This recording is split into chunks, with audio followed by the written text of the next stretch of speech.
আসসালামু আলাইকুম। কেমন আছেন সবাই? আশা করি সবাই ভালো আছেন।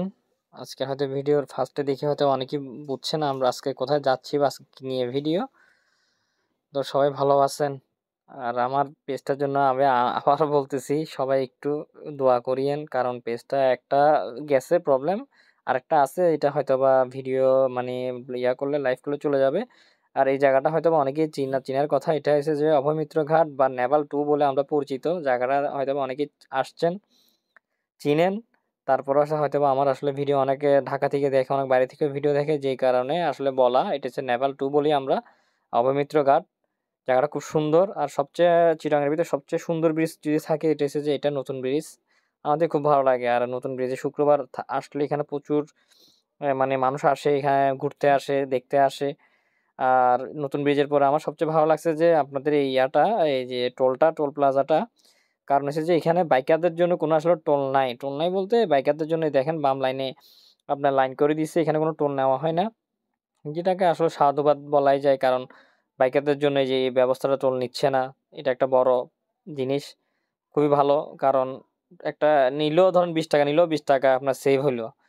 তো যাই হোক এই জায়গাটা হয়তো অনেকে চিনেন, নতুন ব্রিজ। এটা হচ্ছে আপনার ব্রিজ থেকে নামতেই এটার দিকে আপনারা এই জায়গা দিয়ে আপনার সোজা নাক বরাবর কক্সবাজার চলে যেতে পারবেন। এটা হলো যে ব্রিজের পরপরই জায়গাটা কেউ চিনে থাকলে অবশ্যই কমেন্ট করে জানাবেন। আর আমরা মূলত আসছি আজকে কোরিয়ান ইপিজেড। এই জায়গাটা আসলে অনেকেই বলছিল অনেক সুন্দর, আসলে আমি কখনো আসি নাই। যেই কারণে আজকে এখানে আসা। আসলে বলতে জায়গাটা অনেক সুন্দর। এখানে আসলে ২ সাইডেই, এক সাইডে এখনো খালি আছে আর এক সাইডে কোরিয়ান ইপিজেড করছে। কিন্তু ভিতরের পরিবেশটা আমি ভিডিওতে দেখছি বা ব্লগে দেখছি অনেকেই করছে, অনেক সুন্দর। আর ভিতরে আসার পরে আমি দেখে আসলেই বললাম না আসলে অনেক সুন্দর। যারা এখনো এখানে আসেন নাই ঘুরে যেতে পারেন। এখানে আসলে এই যে আসলে করিনি পিজ্জাটা আসলে আপনি এখান থেকে আবার আপনার পালকির চর একদম খুব কাছেই ১০ মিনিটের পথ, ১০-১৫ মিনিটের পথ। ওখানে আপনারা আসলে ঘুরে যেতে পারবেন। আর আমার এখানে আমার নিজের যদি পার্সোনালি মতামত বলেন, আমার থেকে খুব ভালো লাগছে। এখানের পরিবেশটা খুব ভালো লাগছে। রোডের এখানে কাজ অনেক বাকি। বাট এখানে আসলে আপনারা আসলে খুব সুন্দর একটা জায়গা দেখতে পাবেন। মানে এত সুন্দর গুছানো একটা জায়গা। প্রচণ্ড গুছানো একটা জায়গা। আসলে আমি আসিনি কখনো। আর আমি বললাম যে, "চল যাই, সবাই মিলে ঘুরতে যাই।" তো যেই কথাই কাজ মানে বেরিয়ে পড়লাম। আর এখানে কিছুদিন আগে কিন্তু এখানে হাতিও দেখা গেছিল কোরিয়ান ইপিজেডে। আপনারা অনেকের ব্লগে দেখছেন যে হাতি, একটা হাতি মানে ওখানে আসলে পুরোটাই বনের মতো আপনার কি বলে পাহাড়। পাহাড়কে কেটে এই জিনিসটা করছে।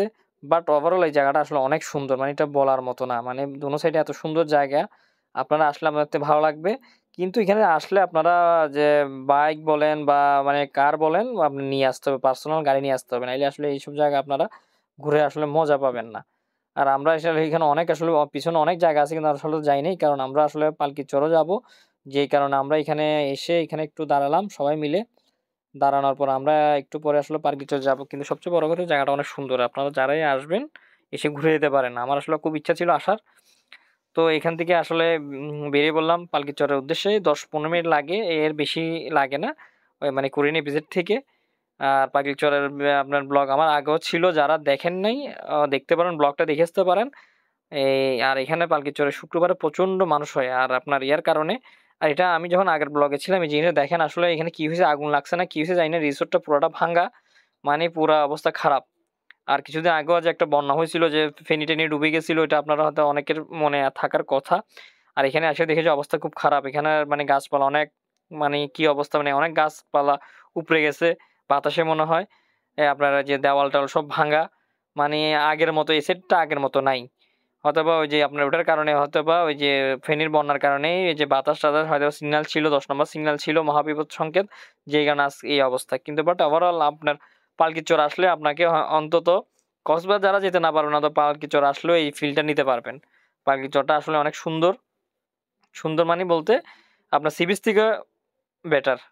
আর আজকের ব্লগটা কেমন লাগছে, ওভারঅল কেমন লাগছে অবশ্যই কমেন্ট করতে ভুলবেন না। আর যদি ব্লগটা ভালো থাকে অবশ্যই শেয়ার করবেন। আপনাদের শেয়ারটা খুব দরকার। আর আপনারা, আবারও বলছি, আপনারা আগেও যেভাবে আমাকে সাপোর্ট করে গেছেন এখন আর একটু বেশি করে সাপোর্ট করবেন। আপনাদের সাপোর্টটা বেশি দরকার আমার পেজের জন্য। আবারও বলছি আমার পেজের জন্য আবার সবাই দোয়া করবেন। সবাই আমাদের জন্য দোয়া করবেন, আমার বাবা মার জন্য দোয়া করবেন, আমার ছেলে আইমানের জন্য দোয়া করবেন, সবার জন্য দোয়া করবেন।